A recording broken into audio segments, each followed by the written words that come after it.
أمير المؤمنين صاحب الجلالة الملك محمد السادس نصره الله، مرفوقا بصاحب السمو الملكي الأمير مولاي رشيد بأم القرى مكة المكرمة، ويدخل المسجد الحرام حيث أدى حفظه الله مناسك العمرة بهذه الديار المقدسة الطاهرة، منزل الوحي ومهد الرسالة التي تهفو إليها كل أفئدة المسلمين في العالم.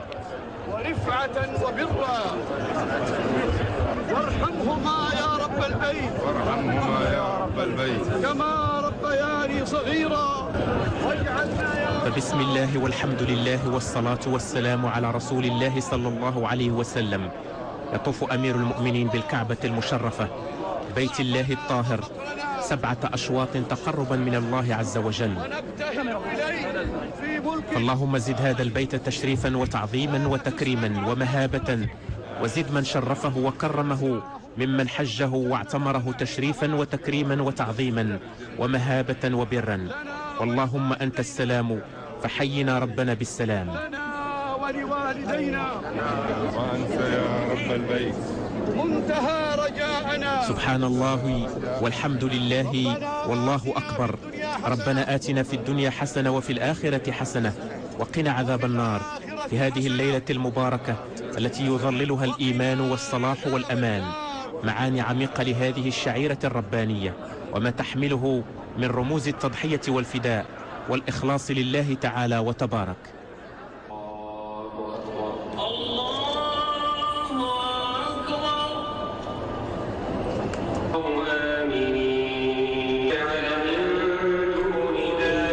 وقد أدى أمير المؤمنين صاحب الجلالة الملك محمد السادس نصره الله صلاة المغرب بالمسجد الحرام.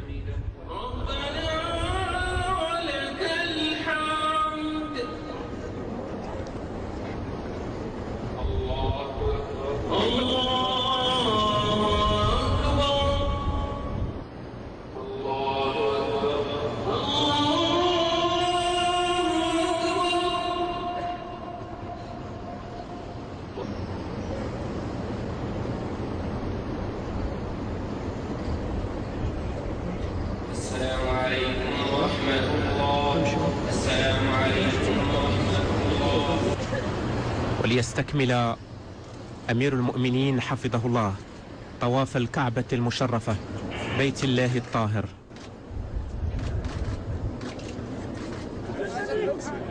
لا إله إلا أنت، وفي الآخرة حسنة وقنا عذاب النار. اللهم عافنا واعف عنا إلا أنعمت علينا. اللهم اجعلنا أهلا لإحسانك. ربنا آتنا في الدنيا حسنة وفي الآخرة حسنة وقنا عذاب النار. غنيمة يا الله. في أجواء من الخشوع والتضرع إلى الله عز وجل والابتهال إليه سبحانه وتعالى، يؤدي أمير المؤمنين حفظه الله هذه الشعيرة الدينية من شعائر الإسلام الحنيف. لا تحرمنا يا الله من شفاعة حبيبك محمد، وأدخلنا معه الجنة، ولا تفرق بيننا وبينه. إني أنا الغفور الرحيم. سبحانك يا ربي يا رحيم. في هذا المقام الطاهر بالكعبة المشرفة يؤدي أمير المؤمنين حفظه الله سبط الرسول الأمين وسليل الدوحة النبوية الشريفة مناسك العمرة في أول بيت وضع للناس بركة وهدى للعالمين. في هذا المقام الطاهر نحيي المعاني السامية، وخلف أمير المؤمنين حفظه الله نتطلع إلى غد إسلامي تتضافر فيه الجهود وتخلص فيه المقاصد وتتوحد فيه الكلمة. بعد الطواف أدى أمير المؤمنين ركعتين خلف مقام سيدنا إبراهيم عليه السلام. قال الله تعالى في كتابه المنزل: واتخذوا من مقام إبراهيم مصلى. صدق الله العظيم.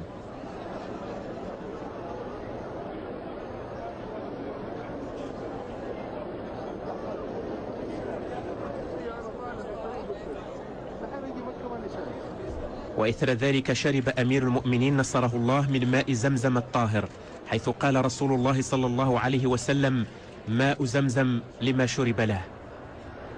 واستكمالا لأركان العمرة، سعى أمير المؤمنين حفظه الله بين الصفا والمروة. حقا لا إله إلا الله تعبدا ورقا، لا إله إلا الله قد غفرت ذنوبي. يسعى أمير المؤمنين نصره الله بين الصفا والمروة التي هي شعيرة من شعائر الله، ومن حج البيت أو اعتمر فلا جناح عليه أن يتطوف بهما، ومن تطوع خيرا فإن الله شاكر عليم. صدق الله العظيم.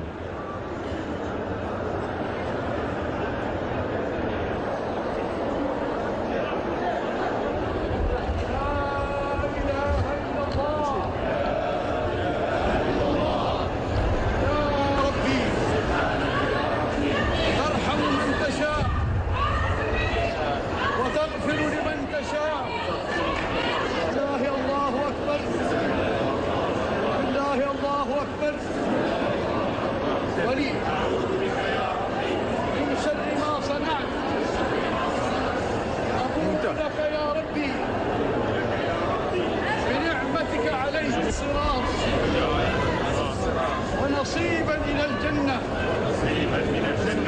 ونصيبا إلى الجنة وعاقبة يا الله